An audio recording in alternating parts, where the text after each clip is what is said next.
Thomas was alone. Wow, a weird first thought to have.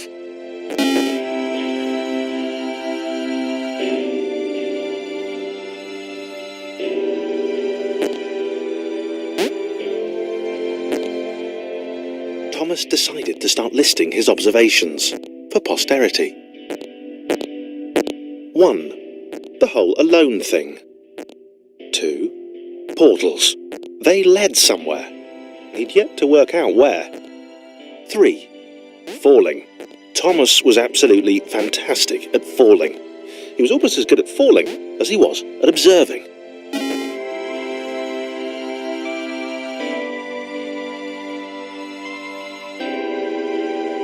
Okay, interesting. Thomas couldn't fall past this block. Think, damn it, think.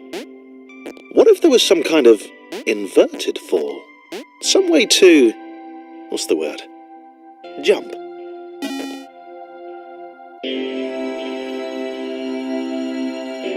A big jump. But Thomas noted there was no real danger in missing it. The world didn't want him to fail here. It was pushing him, but gently.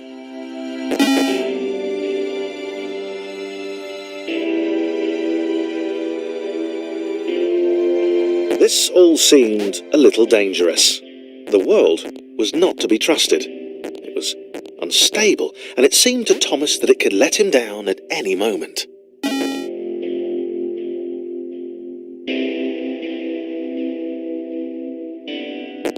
Thomas wondered whether the portals were actually taking him anywhere. He felt like he was making progress, but there wasn't really any way to know. He seemed to be moving predominantly up and to the right, which might, or might not, be important.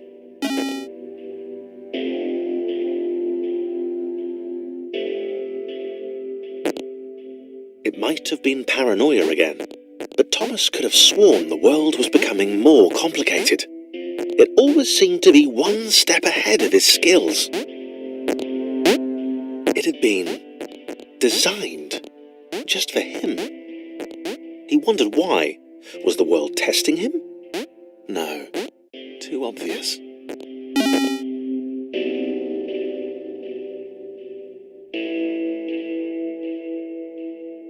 Something about the boiling, toxic, glowing water intimidated Thomas. He didn't like it. He certainly didn't want to swim in it. He made another...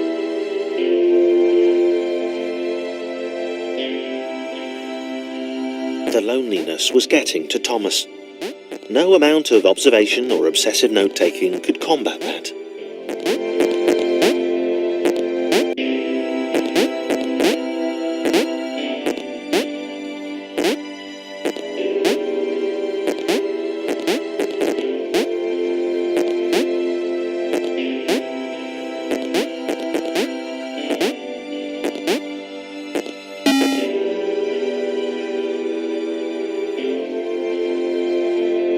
Thomas had a new theory. The world was training him. He could feel himself getting smarter. There was the mental list to consider. Over the minutes and seconds since his spontaneous generation, he'd become a pretty skilled jumper. He was evolving. He just wished he had someone to share it with.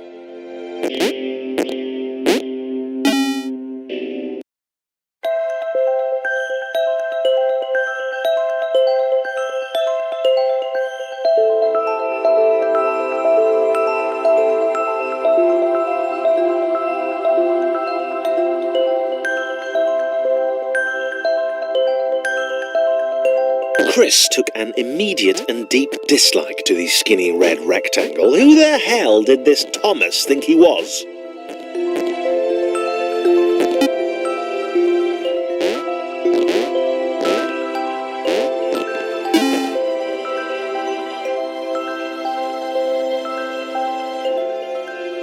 Chris had been doing fine.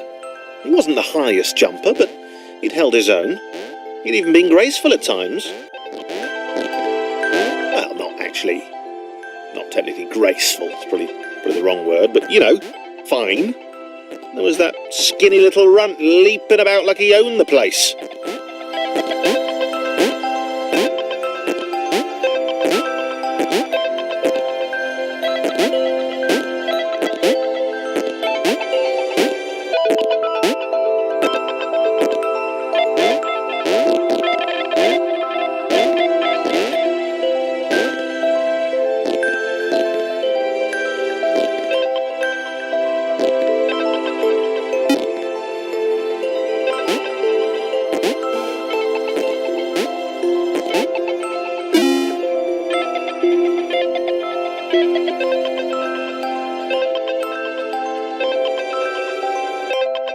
Okay, this was more like it.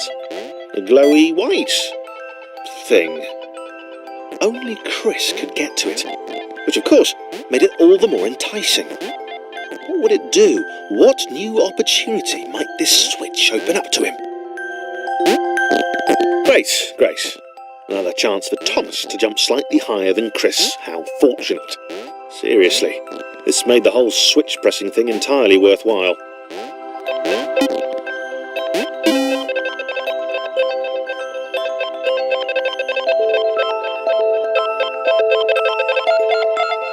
Was this good? Because on the surface, it did not seem good. Chris was pretty scared. Little Red seemed fine, happy to be on his merry little adventure.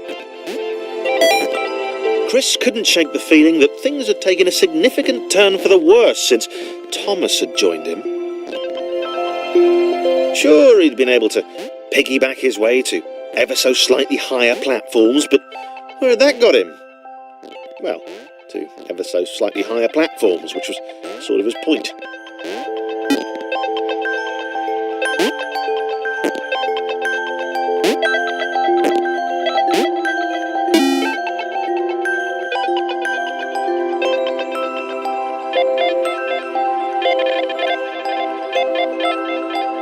Chris stared at Thomas with pure hatred. He seemed so very happy at their situation. Friends together, a brave fellowship of quadrilaterals on a quest for greatness. That would be fine. But it was all the obvious observation that Thomas was doing which grated. Every time they saw something vaguely new, Chris would hear a satisfied little from the vaulting idiot. He hoped the next portal would split them up, if only for a few levels.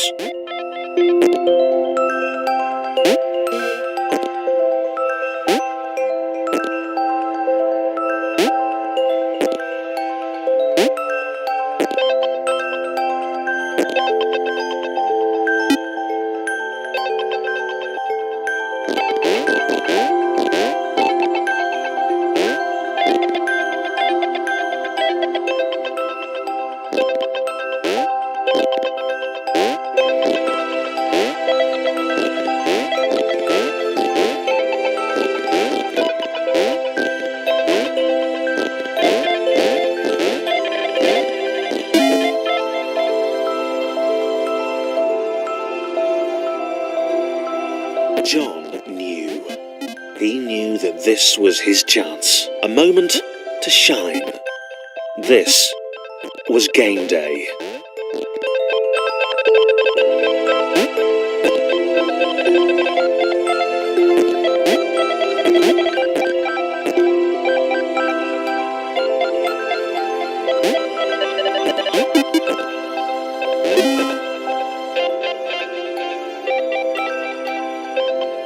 This would not do. John needed room to show off his exceptional skills. As it was, he was trapped on the wrong side of these little dot things. Where did they come from, anyway?